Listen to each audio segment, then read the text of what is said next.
नमस्कार प्रेक्षको, मराठी महाराष्ट्रामध्ये आपल्या सगळ्यांचं स्वागत आहे. मी संग्राम. नामदेव जाधव यांच्यावर शाई फेक करण्यात आली आणि नामदेव जाधव यांनी सांगितलं की कागदाचं उत्तर दिलं पाहिजे होतं, शाई फेक करण्याचं काही कारण नाही.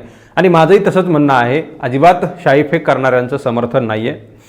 मग ते शरद पवारांचे लोक असोत किंवा मग कुठल्याही पक्षाचे असू देत किंवा मग कुठल्याही संघटनेचे लोक असू द्यात, एखादा व्यक्ती त्यांची बाजू मांडत असेल तर त्याच्यावर शाई फेक करणं आणि मला वाटतं की या सगळ्या गोष्टी चुकीच्या आहेत. म्हणून मी सुद्धा त्या चुकीच्याच म्हणेल.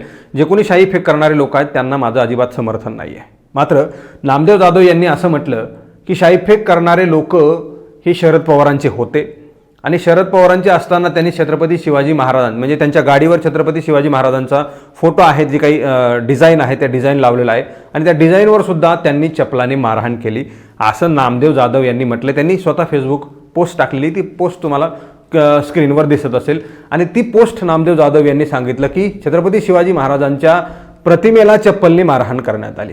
आता मुळामध्ये छत्रपती शिवाजी महाराजांचा फोटो कोणाच्या गाडीवर आहे तर नामदेव जाधवांच्या गाडीवर आहे आणि तेही कुठल्या बाजूला आहे, पाठीमागच्या बाजूला आहे.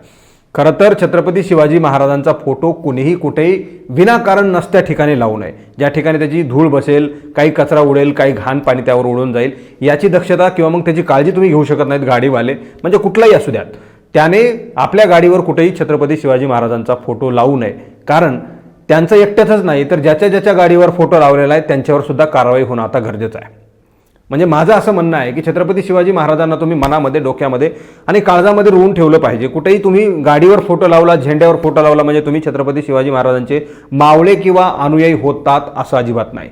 माझ्या गाडीवर, म्हणजे मी आत्ताच गाडी घेतली आणि त्या गाडीवर जे आहे ते पाठीमागून छत्रपती शिवाजी महाराजांचा फोटो होता, तो मी काढून टाकला आणि नंतर आतमध्ये डॅशबोर्ड जे आहे ते छत्रपती शिवाजी महाराजांचा पुतळा जो आहे तो बसलेला, फार अत्यंत मनमोहक आणि प्रेरणादायी पुतळा जो आहे तो माझ्या स्टेअरिंगच्या म्हणजे डॅशबोर्डला मी लावलेला आहे. या सगळ्या गोष्टी असताना नामदेव जाधव यांना काही त्या ठिकाणी नवं भांडण उभा करायचं काही कारण नाही. मी सुरुवातीला सांगितलं की त्यांच्यावर जी काही शाईफेक झाली त्याचं अजिबात समर्थन केलं जाऊ शकत नाही. मात्र वाद कुठून कुठे पोचले पाहिजेत यासाठीचं मूळ काय आहे तर नामदेव जाधव. सुरुवातीपासून नामदेव जाधव यांना मी सांगत आलेलो आहे की आपण समाजाला डायव्हर्ट करण्याचा प्रयत्न करू नका आणि ती सातत्यानं ह्याच गोष्टी करत आलेल्या आहेत. छत्रपती शिवाजी महाराजांच्या फोटोची जर काही बदनामी झाली असेल तर पहिल्यांदा नामदेव जाधव यांच्यावर कारवाई होणं गरजेचं आहे. कारण त्यांनी त्यांच्या गाडीवर फोटो लावलेला आहे. तो जर तिथं फोटो लावलेला नसता तर त्याची विटंबना झाली नसती. जर नामदेव जाधव यांच्या म्हणण्याप्रमाणे त्याची विटंबना झाली असली तर तिथं त्यांनी जो फोटो लावला आहे तो नसता लावला तर विटंबना झाली नसती. म्हणून नामदेव जाधव यासाठी म्हणजे छत्रपती शिवाजी महाराजांच्या त्या प्रतिमेची बदनामी किंवा मग विटंबना झाल्यासाठी नामदेव जाधव हे जबाबदार आहेत आणि त्यांच्यावरच कारवाई होणं गरजेचं आहे असं माझं वैयक्तिक म्हणणं आहे. राहिला प्रश्न छत्रपती शिवाजी महाराजांच्या प्रतिमेला चप्पलाने मारलं, तर तसं कुठेही निदर्शनास आलेलं नाही. मी व्हिडिओ 2-3 पाहिले, तसं कुठेही झालेलं नाही. विनाकारण महाराष्ट्रामध्ये वाद आणि तेढ निर्माण करण्याचं काम नामदेव जाधव करतायत. या सगळ्या गोष्टी आम्हाला मान्य नाहीत. लोकशाही मार्गाने सगळ्या गोष्टी झाल्या पाहिजेत असं आमचंही म्हणणं आहे.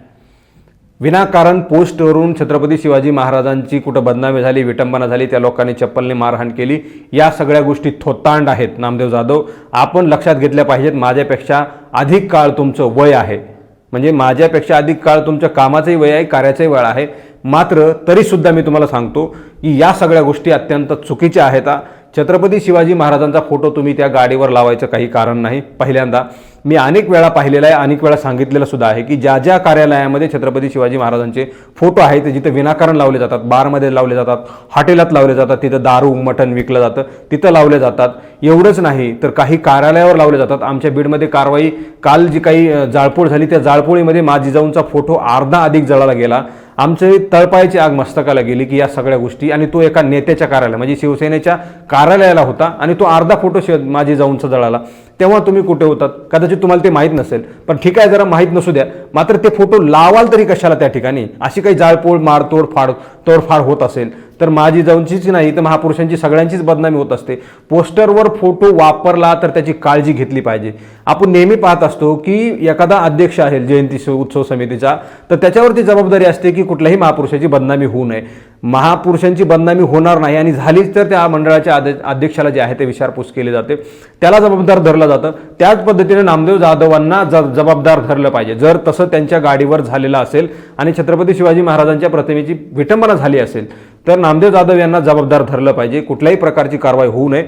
जर झाली तर नामदेव जाधव यांच्यावर कारवाई व्हावी अशी माझी वैयक्तिक मान्य आहे. त्यामुळे कुठल्याही व्यक्तीनं कुठेही महापुरुषांचे फोटो कुठेही लावू नये. जिथं विनाकारण काही वादविवाद झाले तर तिथं विटंबना होणार आणि विटंबना झाल्यानंतर वाद निर्माण होऊ शकतात. आता वाद निर्माण व्हायला काहीही क्षण लागत नाही. सोशल मीडिया अत्यंत ॲक्टिव्ह आहेत आणि सगळीच लोक हुशार आहेत. काहीही मागचा पुढचा विचार न करता जी हाती गोष्ट मिळाली ते सोशल मीडियावरती अपलोड करून टाकतात आणि त्यामुळे वाद निर्माण होतो. त्याला पोलिसही रोखू शकत नाहीत. काही काळानंतर आमचे पोलीस इंटरनेट बंद करून टाकतात आणि मोकळे होऊन जातात. म्हणजे कारवाईचा विषयच नाही. या सगळ्या गोष्टी आम्हाला नव्यानं पाहायला मिळतात.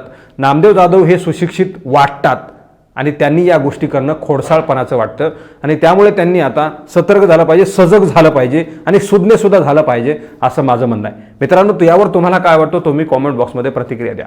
हा व्हिडिओ तुम्हाला आवडला असेल तर जास्तीत जास्त शेअर करा. चॅनलवर तुम्ही नवीन असाल तर चॅनल सबस्क्राईब करा, बेल आयकॉन प्रेस करा. हा व्हिडिओ तुम्ही फेसबुकच्या प्लॅटफॉर्मवर पाहत असाल तिथेही फेसबुकच्या पेजला लाईक करा, फॉलो करा, शेअर करा, कॉमेंट करा. धन्यवाद.